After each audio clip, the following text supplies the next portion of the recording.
Hey, what's that there? It's a mooncake. Mooncakes, a presentation based on Trung Le Nguyen's graphic novel, The Magic Fish, with narration provided by Wesley Zhang. So what is a mooncake? A mooncake is a small, usually circular dessert traditionally eaten during the Mid-Autumn Festival held on the 15th day of the 8th month of the lunar calendar. Inside the thin pastry layer is a dense filling usually made from lotus or sweet bean paste. And then inside this is a duck yolk representing the full moon associated with the festival. Tasty. Mooncake's appearance in The Magic Fish.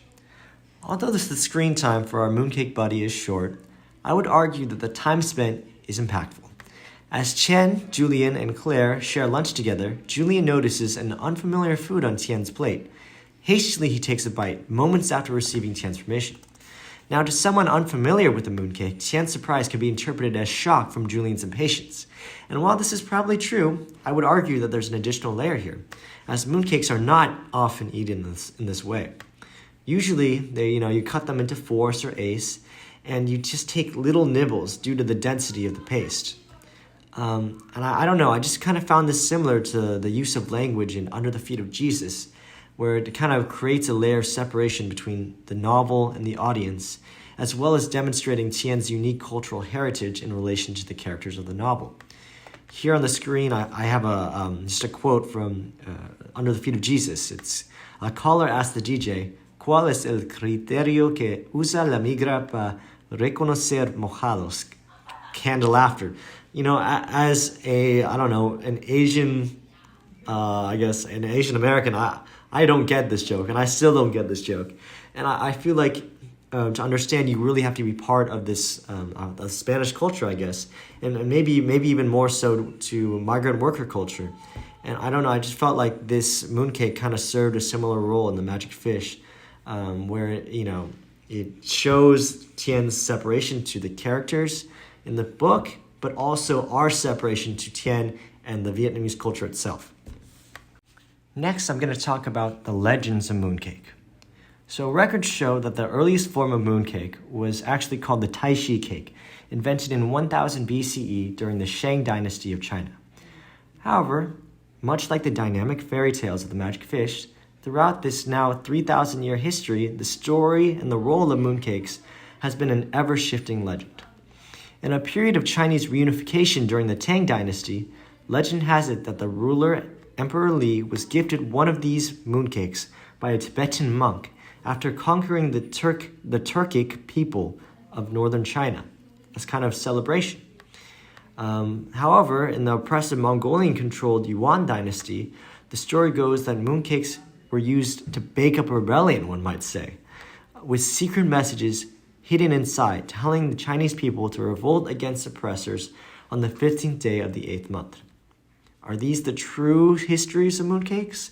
Are they mere propaganda for the dynasty? Who knows? But as we continue to enjoy these treats, the changing story lives on. Mooncake as immigrant.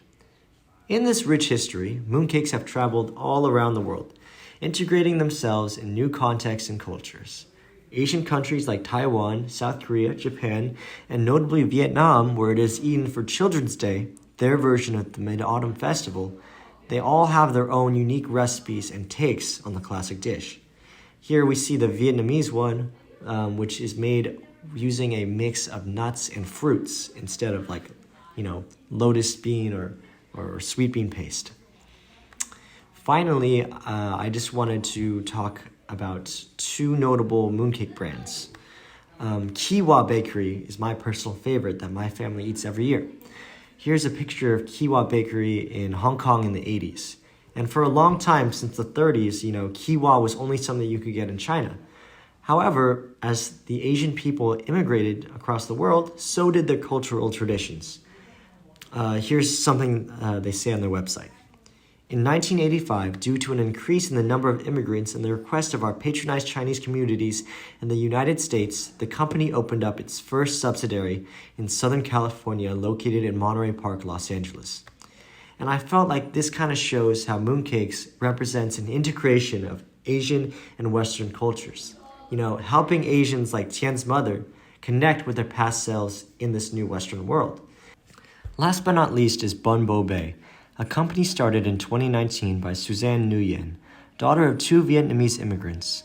Every year, she sells 200 homemade mooncakes, describing her motivation on her website to be, "My immigrant parents taught me everything I know about Vietnamese home cooking, and now I want to share it with you." Consistently, she posts recipes on traditional Vietnamese dishes like Vietnamese corn pudding and roasted chicken, but also new hip dishes like Vietnamese coffee popsicles and Vietnamese flan cake.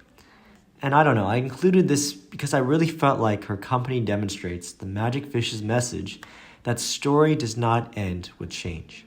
It continues to evolve and to grow as we adapt to new surroundings.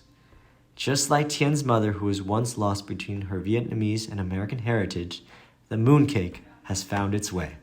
Thank you.